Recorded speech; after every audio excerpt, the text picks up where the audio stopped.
ജയശ്രീ കേരള കിച്ചണിലേക്ക് ഏവർക്കും സ്വാഗതം. ഇന്ന് നമ്മൾ ഉണ്ടാക്കുന്നത് ആർട്ടിഫിഷ്യലായ ഒന്നും തന്നെ ചേർക്കാത്ത കോക്കനട്ട് ബർഫിയാണ്. നമ്മളിത് പഞ്ചസാരയ്ക്ക് പകരം ശർക്കരയാണ് ഉപയോഗിക്കുന്നത്. വളരെ ഹെൽത്തിയും ടേസ്റ്റിയുമായ ഈ സ്വീറ്റ് ഐറ്റം കുട്ടികൾക്കും മുതിർന്നവർക്കും ഒരുപോലെ ഇഷ്ടപ്പെടുന്നതാണ്. ഇതിനായി ഞാനിവിടെ 3 ചെറിയ തേങ്ങയും 3/4 കിലോ ശർക്കരയുമാണ് എടുത്തിരിക്കുന്നത്.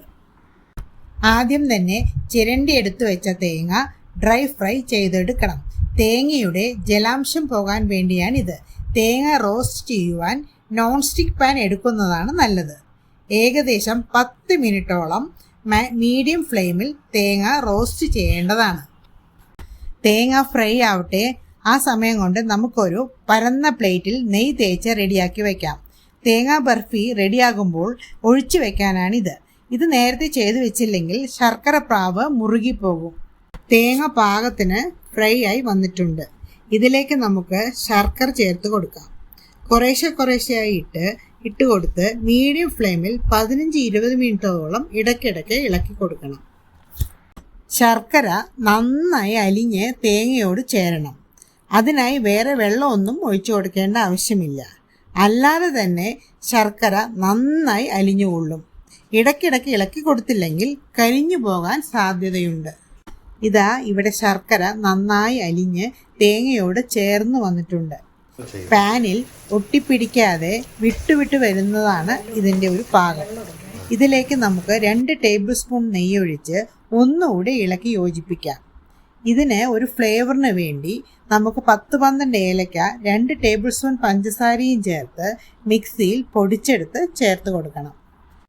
ഇതാ നമ്മുടെ പാവ് പാനിൽ നിന്ന് നന്നായി വിട്ടു വരുന്നുണ്ട്.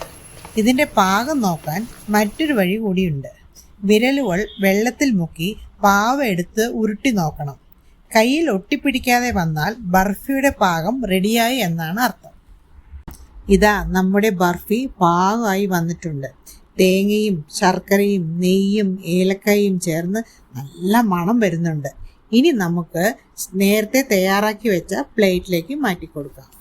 നമ്മൾ ഏറ്റവും അവസാനം പോസ്റ്റ് ചെയ്ത നെല്ലിക്ക അച്ചാറിൻ്റെ ഷോട്ട് 1 ലക്ഷത്തിലധികം ആളുകൾ കണ്ടു എന്നുള്ളത് ഞങ്ങൾക്ക് വലിയ സന്തോഷം തരുന്നു. കാണാത്തവർക്ക് വേണ്ടി ഇതിൻ്റെ ലിങ്ക് ഡിസ്ക്രിപ്ഷൻ ബോക്സിൽ ഇട്ടിട്ടുണ്ട്. ഷോട്ട് കണ്ട എല്ലാവർക്കും നന്ദി അറിയിക്കുന്നു. നമ്മുടെ പാകമായ ബർഫി പ്ലേറ്റിലേക്ക് ഇട്ടുകൊടുത്ത് നന്നായി പരത്തി കൊടുക്കണം. ഇതിൻ്റെ അരികും മറ്റും ഒരു കത്തി ഉപയോഗിച്ച് ഷേപ്പാക്കി കൊടുക്കാം. നന്നായി പരത്തിയതിനു ശേഷം നമുക്ക് ആവശ്യമുള്ള ഷേപ്പിൽ കത്തി കൊണ്ട് വരഞ്ഞു കൊടുക്കണം.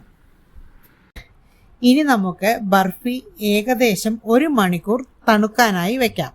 തണുത്തതിന് ശേഷം ഇതൊരു ബട്ടർ പേപ്പറിലേക്ക് മാറ്റണം. അതിനുശേഷം നമ്മൾ വരഞ്ഞു വെച്ച ഷേപ്പിൽ പൊട്ടിച്ചെടുക്കാം. ആർട്ടിഫിഷ്യലായ ഒന്നും തന്നെ ചേർക്കാതെ ഉണ്ടാക്കിയ നമ്മുടെ ശർക്കര ബർഫി നന്നായി വന്നിട്ടുണ്ട്. മുതിർന്നവർക്കും കുട്ടികൾക്കും ഇത് ഒരുപോലെ ഇഷ്ടപ്പെടും. നിങ്ങളിത് ട്രൈ ചെയ്ത് നോക്കണം. കമൻ്റ് അറിയിക്കണം.